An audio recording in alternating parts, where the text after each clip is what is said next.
Day 3 Miss Universe Puksa, umpisahan natin ang kwento sa story na ito ni Victoria Telvig. Ano nga bang pinagugatan ng pinost na story ng ating reigning queen? Masaya nga sanang ine-expect na sashing ceremony. Nanunsyo agad kanina na alas 3 mangyayari ito. Namataan ng ating pambato, chill lang, nakaputi siya. Pero during the orientation sa pinapanood na live ng ilan, tila nag-random bunot nga sinawat at ang bunot niya for today ay si Mexico. Kung saan kinall out niya nga ito na nermon siya directly sa harap ng lahat ng mga kandidata. Mexico, where are you?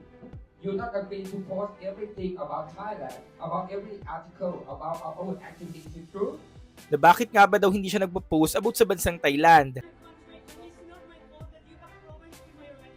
No.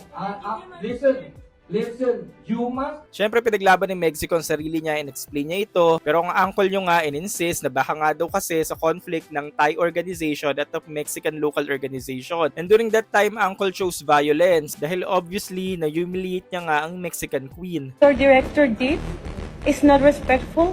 He called me dumb because he had problems with the organization. Kasi nga hindi na naman nakapagpigil ang matabil na dila ni Uncle. Kaya naman dahil sa kahihiyan nag-walk out na nga ang Mexican queen. Tila pinigilan niya pa nga ito, ngunit Stop. Security. Pitatu. Stop. sumabay na nga ang ilang pang mga delegates bilang pakikisimpatya. Hindi nga rin napigilan ng reigning Miss Universe Queen ang kanyang nasaksihan na pambabastusan niya, kaya nawala na rin siya ng gana at nag-walk out na rin siya. I as a person can sign into.